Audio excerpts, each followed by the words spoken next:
لیکن یہ ایکچولی کافی انفیئر سی بات ہے, کیونکہ صحیح ہے کہ اسکول میں انگریزی بولتے تھے اور دفتر میں بھی انگریزی بولتے ہیں, لیکن گھر میں صرف اردو بولتے ہیں. گھر میں اردو بولتے ہیں, اسی لیے میں اور آپ بتا دیں کہ ہمیں ڈانٹ پڑتی تھی کہ اگر ہم اردو بولتے ہوئے اگر ہم بیچ میں انگریزی میں شروع ہو جائیں تو یہ ڈانٹ کا ایک مطلب وجہ بن جایا کرتی تھی کہ بس باہر بولو. اول تو بہت سی وجوہات تھیں لیکن ڈانٹنے کی ایک وجہ یہ تھی جو بڑی اہم تھی. نہیں, لیکن اب اس کا یہ اب نظر آتا ہے کہ اب اس میں آپ کی سوچ کیا تھی کہ اردو جب انسان لیکن یہ صرف اردو کے ساتھ نہیں ہے, جب انسان کوئی بھی زبان سیکھ رہا ہو, مطلب اگرچہ آپ صحیح سے سیکھنا چاہتے ہیں تو آپ کو اسی ماحول میں رہ کے پل بھر کے انہیں جو لوگ وہ زبان بول رہے ہیں انہیں کے گرد رہ کے آپ کو سیکھنا سمجھنا پڑتا ہے. تو گویا یہ جو اردو سیکھی محمد تم نے یہ ماں باپ کو بولتے دیکھ کر سیکھی یا کوئی اور طریقہ بھی تھا, ڈرامے وغیرہ, جیسے کہ ہم لوگ ہمیشہ ڈراموں کے دوستوں وہاں سے پاکستان سے اچھے ڈراموں کی کیسٹس میں لے کر آیا کرتی تھی اور یہ لوگ بہت شوق سے دیکھا کرتے تھے, تو کس سے اس سے بھی مدد ملی, کیسے سیکھی مطلب اردو؟ ہاں, ایک تو مطلب سنتے ہی آئے ہیں, اردو میں بات ہوتی تھی گھر میں. ہاں, لیکن ہاں آپ صحیح کہہ رہی ہیں کہ ایک تو ڈرامے آپ لاتی تھیں, مجھے یاد ہے ہم آنگن ٹیڑھا دیکھتے تھے.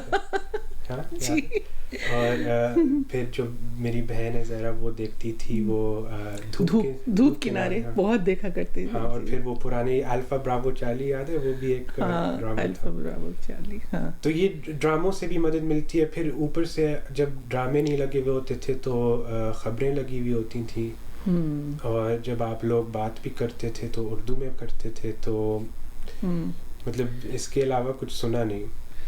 تو اس کے علاوہ پھر تو او لیول بھی کیا محمد تم نے اور زہرا نے تو اردو میں؟ نہیں, ہم نے کیا نہیں, ہمیں کروایا گیا. آپ بالکل غلط کہہ رہی ہیں, ہماری اس میں کوئی خاص چوائس نہیں تھی. اچھا, لیکن یہ کہ ماشاء اللہ سے اتنے اچھے گریڈ لیے اس میں. ہاں, لیکن وہ مطلب معیار الگ ہوتا ہے کہ اگر آپ گھر میں بولتے ہوئے, اور آپ نے ہمیں یاد ہے اردو اسکول بھی بھیجا تھا سیکھنے کے لیے اردو کی لکھائی. ہاں, وہ اب وفات پا چکی ہیں جی, بانو کا مسز دانش. ہاں, تو ہاں, تو اس سے بھی مدد ملی جی. اوپر سے جب آپ خبریں لگی ہوئی ہوتی ہیں, نیچے ٹیلپس چل رہے ہوتے ہیں, تو وہ بھی مطلب پڑھنے کا شوق ہوتا ہے کہ نیچے کیا کیا ہو رہا ہے, تو اس سے بھی بہت مدد ملتی ہے. وہ تو گویا پڑھ بھی لیتے ہو. نہیں, آپ کو یہ مجھے پتا ہے, آپ کو پتا ہے کہ آپ کو حیرانی کیوں رہے. نہیں, مجھے آپ کو فور شور پتا ہے, آپ زیادہ کیمرے کے لیے کہ وہ کہ ٹیلپس چلتے ہوئے پڑھ لیتے ہو. واقعی مجھے نہیں اس کا پتا. ہاں, کتاب وغیرہ میں نے دیکھا ہے پڑھتے ہوئے. ہاں, لیکن اسی سے اسپیڈ بنتی ہے نا کہ آپ کے ذہن کو اچھا مطلب کیونکہ جلدی جلدی گزرتا جا رہا ہے, تو آپ کو اگر پڑھنا ہے تو آپ کو زور لگا کے ذرا. اچھا, مطلب تو پھر اسی طرح دلچسپی ہوئی. مطلب ایک تو ماں باپ نے کہا کہ بھائی ہم سے بولو گے, پھر یہ کہ جو ہے اسکول میں بھی ظاہر ہے وہاں بھی. بتا دوں دوستوں آپ کو, جو ہمارے دانش صاحب ہیں, محمد دانش صاحب, جو شاعر بھی ہیں, سوری عقیل دانش, جہاں عقیل دانش, اور ان کی جو اہلیہ تھیں, اب ان کا نام بالکل اس وقت ذہن سے نکل گیا. ان دونوں نے اردو اسکول بنا رکھا تھا, جس میں صرف ایک دن یعنی سیٹرڈے کو کلاسیں ہوا کرتی تھیں, تو ہم ان کو ہر اس کو سیٹرڈے کو لے کر جایا کرتے تھے وہاں پر. لیکن پھر تم لوگوں کو جو او لیولس ہے وہ اسکول نے لیکن وہ بہت آسان ہو گیا تھا نا اس سب کے بعد. اگر آپ ایک بچے کو بچپن سے اردو بلوا رہے ہیں, سکھا رہے ہیں, اسی ماحول میں پلا مطلب بڑھا رہے ہیں, تو پھر او لیولز کرنا. لیکن یہ مطلب صرف اردو کے ساتھ نہیں ہے, یہ اگر بچے کو مطلب حساب اور میتھس بچپن سے پڑھاتے ہیں, اس کے لیے پھر یہ اے لیول اور او لیول کے ایگزام بہت آسان ہوں گے.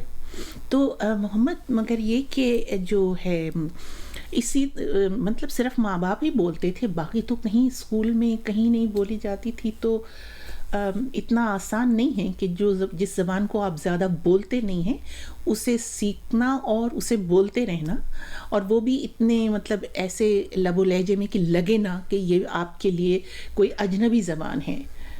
اس طریقے سے یہ ہاں لیکن جو مطلب فرسٹ جنریشن مائیگرنٹس ہیں اکثر ان کے بچے اپنی مادری زبان بالکل ایسے ہی بولتے ہیں جس سے وہ انگریزی بولتے ہوں، یا یہ صرف اردو کے ساتھ نہیں ہے، یہ اگر آپ کہیں بھی مطلب یہاں بہت مائیگریشن کی ویوز جو آئی ہیں، جو انڈیا پاکستان سے لوگ آئے ہیں اور پھر اس کے بعد یورپ سے لوگ آئے ہیں، ان کے بھی بچے انگریزی ایکسنٹ کے ساتھ بولتے ہیں اپنی قومی زبانیں، مطلب بالکل ایسے ہی مطلب روانی میں بولتے ہیں.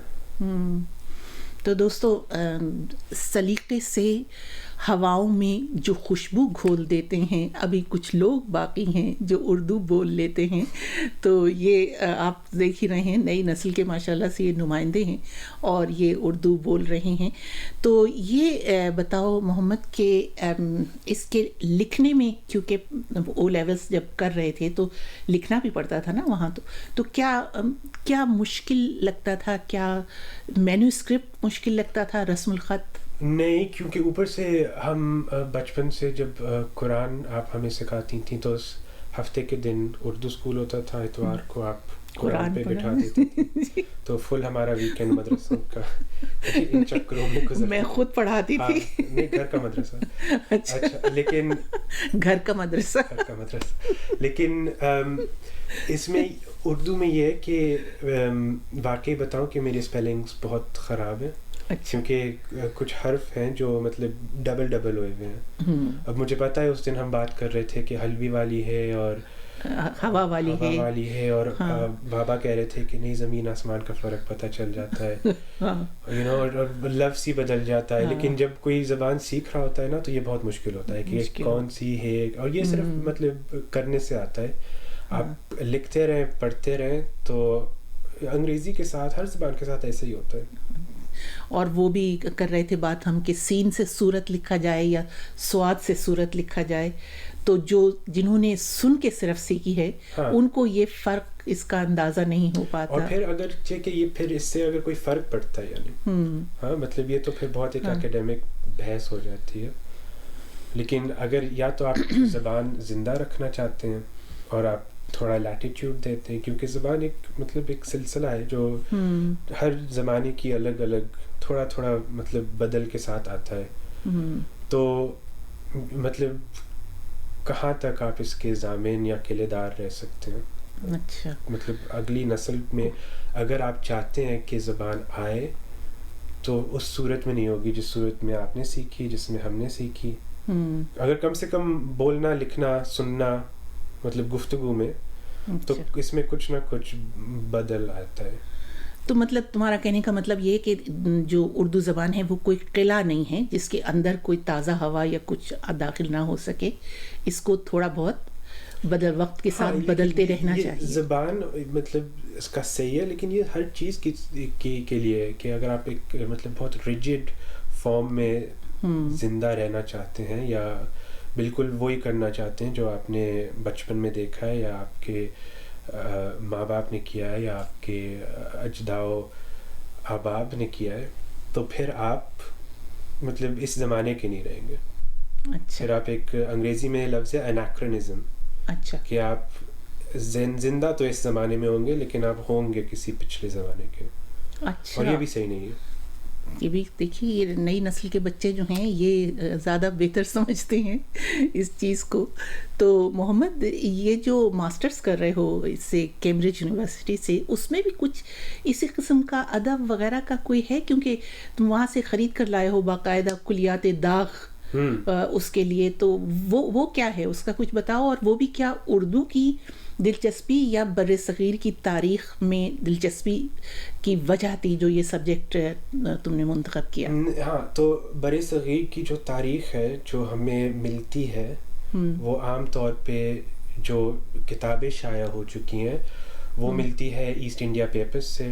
کچھ مغلوں کے کورٹ کے ریکارڈز تھے، لیکن زیادہ تر چیزیں انگریزوں نے جلا دی تھیں یا تباہ کر دی تھیں.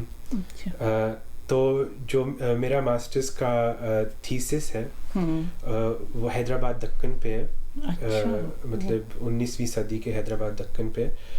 اور وہ یہ ہے کہ جو پرائمری سورس ہوتی ہے ہسٹری میں جو جیسے میں نے آپ سے کہا ہے کہ یہ جنرلی ایسٹ انڈیا پیپرز ہوتے ہیں یا مطلب حیدرآباد دکن کی شاہی کاغذات ہوتے ہیں یا پھر عدالتی کاغذات ہوتے ہیں. تو جو میری پرائمری سورس ہے وہ اس زمانے کے شاعر ہیں. اچھا. اور یہ آئیڈیا مجھے تب آیا جب میں ایک کتاب پڑھ رہا تھا 1857 کی میوٹنی کے بارے میں. اچھا. اور پھر میں غالب کی کتاب پڑھ رہا تھا اور اس میں دیکھا تھا, اور غالب کیا الطاف حسین حالی کا ہے نا, وہ مرثیہ دہلی کا تذکرہ دہلی مرحوم کا ہے دوست نہ چھیڑا. تو وہ اس سے مجھے مطلب یہ اندازہ ہوا کہ یہ تو ایک فل ایک لائیو جرنلزم چلتا تھا ساتھ, کہ جو شاعر لکھتے تھے وہ اپنا ارد گرد ماحول دیکھ کے لکھتے تھے, پوری تاریخ اپنی حالات ہوتے تھے اس میں, یہ میٹافورز میں بتاتے تھے.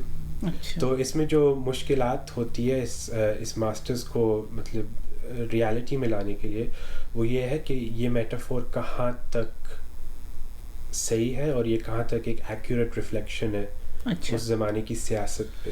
مطلب جو داغ کلیات داغ لے کر آئے ہو وہ اس کو اس لحاظ سے پڑھ رہے ہو کہ آیا یہ اس زمانے کو. ہاں, لیکن داغ جنرلی سیاسی شاعر نہیں تھے, اور ایکچولی کافی مشکلوں سے ان کے کلیات میں یہ چیزیں ملتی ہیں جو جنرلی میرے کام آ سکتے. لیکن اس زمانے میں اور بہت سے شاعر تھے, سب لکھتے تھے, لیکن داغ کا یہ ہے کیونکہ انہیں محبوب شاہ نے جو چھٹے آصف جاہی ڈائنسٹی کے بادشاہ تھے, انہوں نے کیونکہ کورٹ میں رکھ لیا, عدالت مطلب بارگاہی شاعر جو ہوتے ہیں نا, تو وہ رکھ لیا تھا جیسے درباری. تو وہ جیسے ابراہیم ذوق تھے, بہادر شاہ ظفر کے زمانے, تو ان کا کلام آسانی سے مل جاتا ہے. اچھا. اکثر یہ ہوتا ہے کہ لوگ لکھتے ہیں یا تو تباہ ہو جاتا ہے یا کوئی اور چوری کر لیتا ہے یا ان کے نام سے نہیں آتا یا بالکل. تو داغ کی یہ آسانی تھی کہ پورا کلیات, کیونکہ اس زمانے میں ان کے پاس پیسے بھی آ گئے تھے. اچھا. ان کے پاس مطلب ان کی زندگی کے آخری 20 سال جو حیدرآباد میں گزرے ہیں وہ لکھنے میں اور خطوط میں گزرے. مرزا غالب بھی سیاسی شاعر نہیں تھے, لیکن ان کی شاعری پڑھ کے اور ان کو سن کے کیسا لگتا ہے؟ ہاں, غالب کی ایکچولی میں ایکسپرٹ نہیں ہوں, آپ کو پتہ ہے. ہاں نہیں, لیکن میں صرف شاعری سن کے جو ان کے حالات ہیں, سارے ڈرامے بھی دیکھے ہیں تم نے ان کے حالات زندگی پر, تو ان کی شاعری سے بھی وہ پورا زمانہ تو نظر آتا ہے نا, ہے نا, زمانہ نظر آتا ہے, ان کی زندگی کی مفلسی نظر آتی ہے.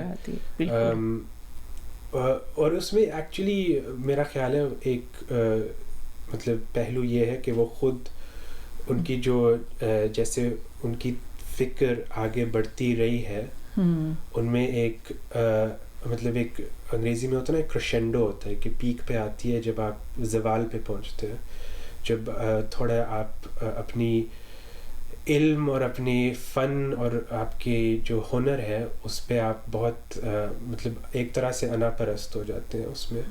اور پھر غالب کے آخری جو 10 سال گزرے ہیں وہ بالکل مطلب 57 کے ریبیلین کی میوٹنی کے بعد, اور غالب کی مطلب کوئی اولاد نہیں ہوئی اور ان کی مطلب 6 بچے مطلب کاٹ ڈیتھ مر گئے. بالکل. تو اور ہمیشہ مطلب پیسوں کی ضد رہی ہے, پتہ نہیں کہاں کلکتہ میں جا کے مطلب اپنی پینشن لینے گئے تھے. تو وہ ایک فل ہسٹری ملتی ہے, ایک فل ایک مطلب ماحول نظر آتا ہے کہ زندگی کیا تھی ایسے لوگوں کے ساتھ. تو اس سے اردو ادب میں دلچسپی بڑھی ہے تمہاری؟ ہاں, لیکن اس میں دیکھیں لوگوں کے سیکھنے کا انداز الگ الگ ہوتا ہے.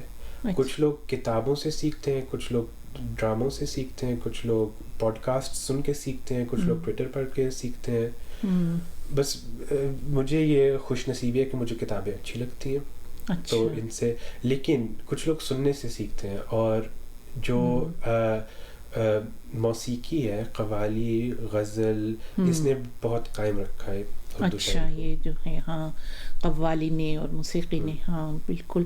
تو اس میں ایک وہ جو ہے اپنی انڈیا کی ریختہ بہت اچھی بہت یوزفل. اسے کرتے ہو استعمال؟ ہاں.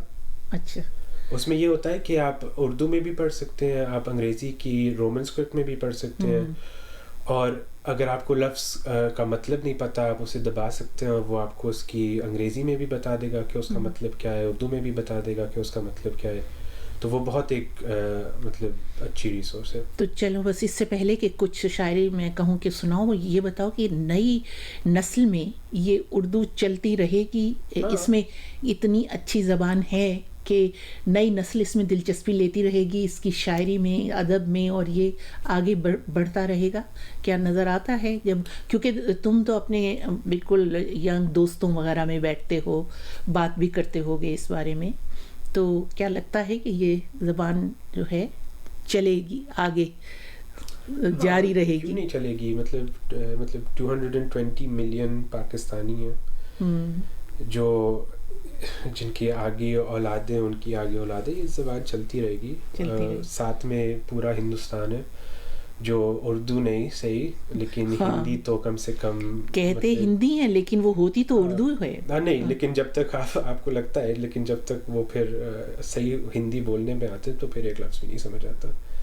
کبھی مودی کی اسپیچز سنیے نا, کچھ اوپر سے گزر جاتا ہے. تو کیا رسم الخط کے لیے کیا ہونا چاہیے ایک نوجوان نسل کے طور پر؟ کیا سوچتے ہو کہ کیسے اس کو آگے بڑھایا جا سکتا ہے؟ دیکھیں ان پہ جیسے نا in religion there is no compulsion ہے نا, تو آئی تھنک کہ زبان کے ساتھ بھی ایسے ہی سوچ رکھنی چاہیے کہ اگر کوئی سیکھنا چاہے, اسے شوق ہو تو سیکھے, نہ سیکھنا چاہے اور بولنا چاہے بولے, جتنا جو کر سکتا ہے اسے کرنا چاہیے. ہاں, یہ خیر پاکستان میں تو اسکولوں میں پڑھائی جاتی ہے, اور انڈیا میں بھی کچھ جو ہیں ریاستیں وہاں پر اردو پڑھائی جاتی ہے, لیکن بہرحال رسم الخط جو ہے محمد صاحب آپ کو سیکھنا چاہیے, اس پہ توجہ دینی پڑے گی اگر اردو ادب میں بھی دلچسپی ہے اور یہ چاہتے ہو کہ یہ جاری رہے. ہاں, اور اس میں ایک ضروری چیز یہ ہے کہ جب آپ رومن میں پڑھتے ہیں تو اکثر لفظ وہ نہیں, بالکل غلط پڑے جاتے ہیں, سمجھ میں نہیں آتا. رومن زبان یہ تو وہی اپنی زبان میں ہی اس کا مزہ, اور شاعری تو بالکل ہی رومن میں پڑھ کے پڑھتے ہو اگر ریختہ پہ, تو وہ رومن میں پڑھ کے کوئی لطف نہیں آتا. وہ 2-3 دفعہ پہلے پڑھنی پڑتی ہے, پھر سمجھنا پڑتا ہے کہ یہ لفظ واقعی اصل میں ہے کیا. لیکن اس میں آپ کو ایک پوری سوچ و فکر اس کے پیچھے ہونی چاہیے کہ آپ کو پہلے تو لفظ آتا ہو کہ لفظ ہے کیا, اوپر سے پھر آپ کو پتہ ہے کہ اس لفظ کو بولتے کیسے ہیں. اب مطلب ہر ایک کے پاس یہ گھر میں نہیں ہوتا نا کہ انہوں نے مطلب کوئی لفظ غلط بول دیا اور پیچھے سے آواز آتی ہے کہ اس طرح نہیں ہوتا, اس طرح ہونا چاہیے. مطلب میرا خیال ہے کہ یہ جو رسم خط ہے یہ جب تک اسکولوں میں نہ پڑھایا جائے, پاکستان میں تو پڑھاتے ہیں, پاکستان میں تو پڑھاتے ہیں ہاں, نہیں باہر بھی جو جہاں پر زیادہ پاکستانی ہیں وہ لوگ بھی اگر چاہتے ہیں کہ یہ جو رسم الخط ہے اس کو بچوں کو سمجھایا جائے اور پڑھایا جائے, تو پھر وہ جو ہیں جیسے کہ ہم نے یہاں پر کیا کہ سنڈے اسکول, سیٹرڈے اسکولز, تو جو باہر لوگ ہیں خصوصاً پاکستان میں تو پڑھائی جاتی ہے, لیکن باہر جو لوگ ہیں ان کو تھوڑے سے خود کوششیں کرنی ہوں گی کہ اس قسم کے اسکول بنائیں. لیکن شوق کی بات ہوتی ہے, ہر ماں باپ, ہر والدین کو نہیں شوق ہوتا کہ ان کے بچے اس لیول تک اردو لکھ بول سکیں. تھوڑی بہت لوگوں میں سمجھ ہوتی ہے, لیکن آپ یہ نہیں کہہ سکتی کہ ہر ایک کو یہی کرنا چاہیے. ہر ایک کا اپنا ایک نظریہ ہوتا ہے, ان کی اپنی آبجیکٹیوز ہوتے ہیں. مطلب زندگی میں نا کچھ ہر ایک کام نہیں کر سکتا. ہاں, لیکن زبان کے لیے تو لگ کے کام کرنا پڑے گا.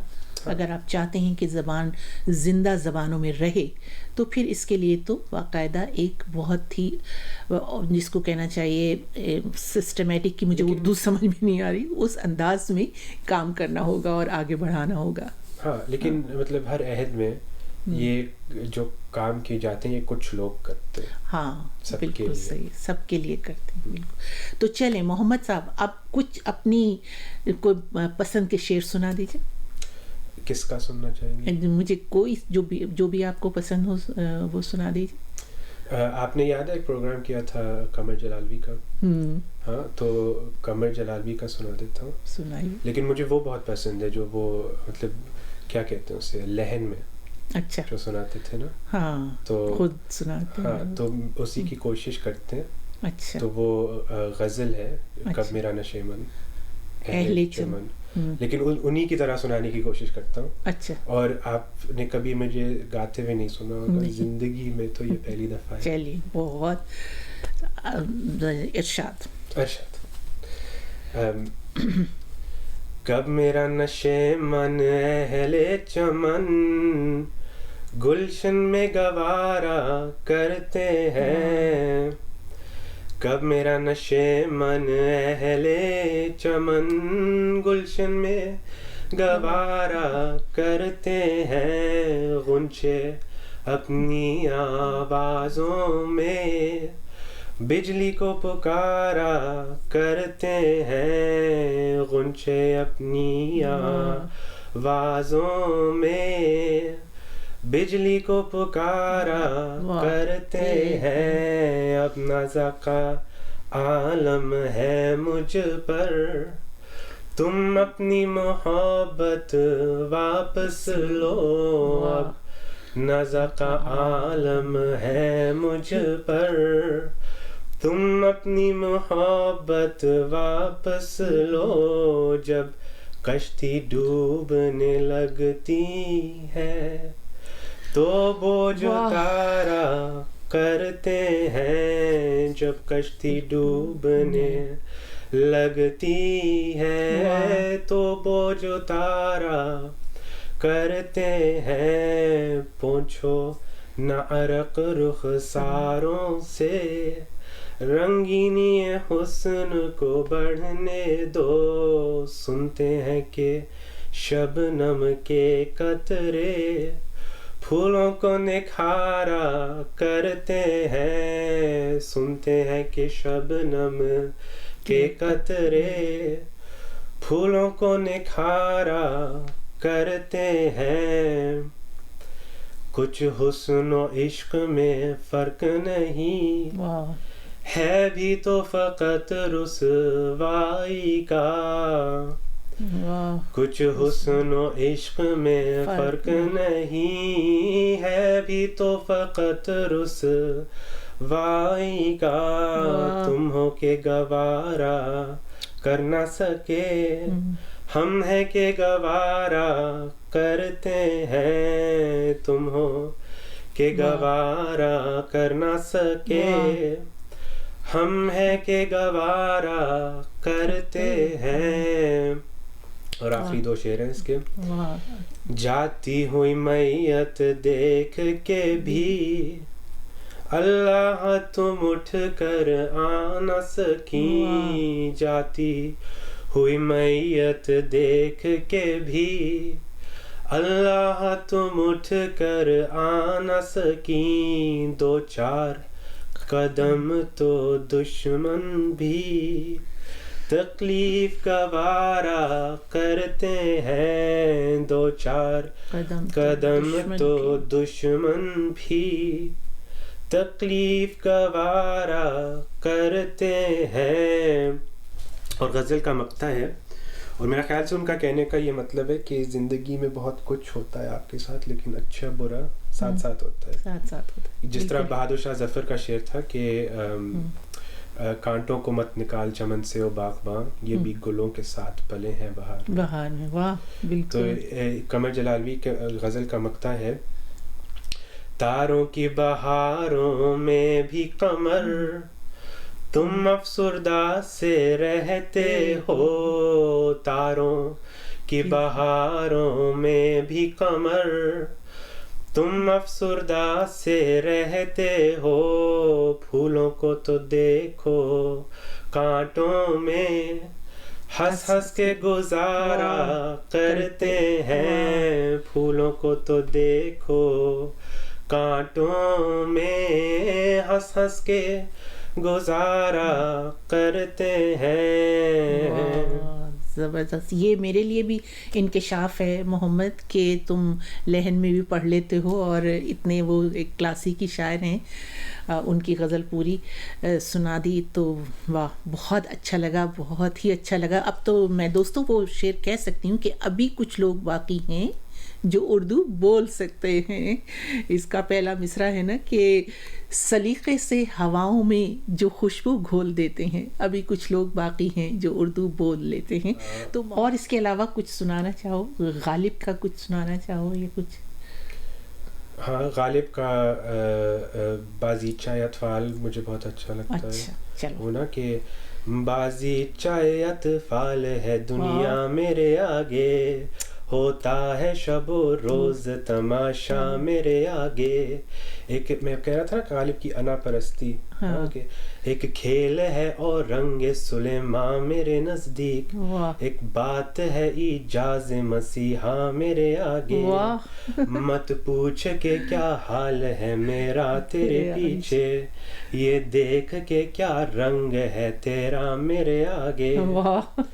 ایمان مجھے روکے ہے تو کھینچے ہے مجھے کفر, کعبہ میرے پیچھے ہے کلیسا میرے آگے.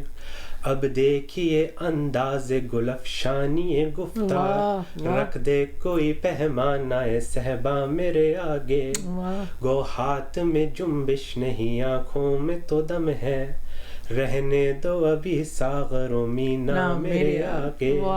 عاشق ہوں پا معشوق فریبی ہے میرا کام, مجنو کو برا کہتی ہے لیلا میرے آگے.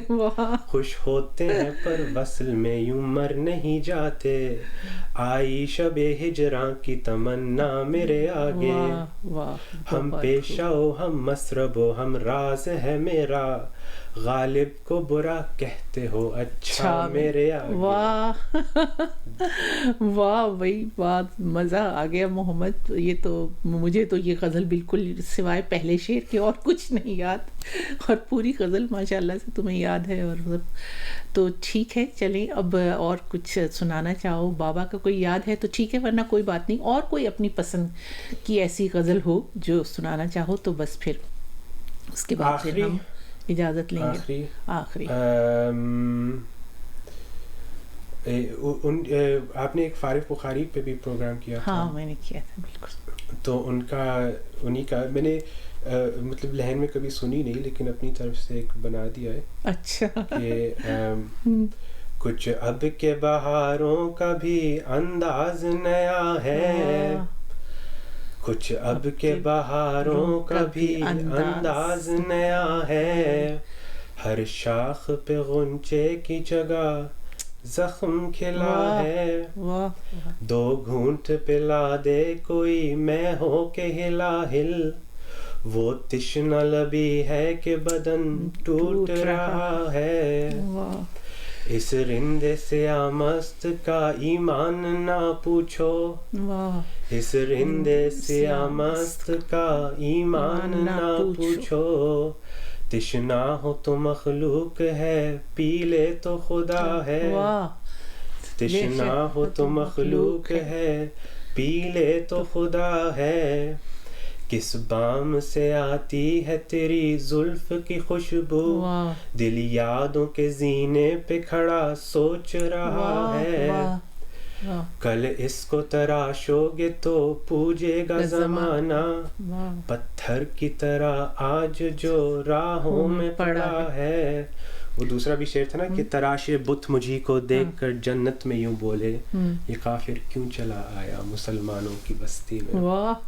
کل اس کو تراشو گے تو پوجے گا زمانہ, پتھر کی طرح آج جو راہوں میں پڑا ہے. اور غزل کا مقطع ہے کہ دیوانوں کو سودائے طلب ہی نہیں ورنہ, ہر سینے کی دھڑکن کسی منزل کی صدا ہے. تو دوستوں یہ میں نے اردو میں گفتگو اس لیے کی کہ یہ نئے نسل کے نمائندہ ہیں, تو مجھے یقین ہے کہ بہت سے نئے بچے مجھ سے پوچھتے بھی رہتے ہیں کہ اردو کیسے سیکھیں, کیسے بولیں اچھے لب و لہجے میں. تو مجھے لگتا ہے کہ شاید محمد کو سن کے آپ لوگوں کو بھی اس میں دلچسپی بڑھے گی, اور ایک طرح سے وہ جو ہوتی ہے جس کو کہتے ہیں انسپریشن, شاید یہ بنیں گے. انسپریشن کی اردو نہیں سمجھ میں آ رہی, سیکھنے کی بھڑاس سیکھنے کی خواہش,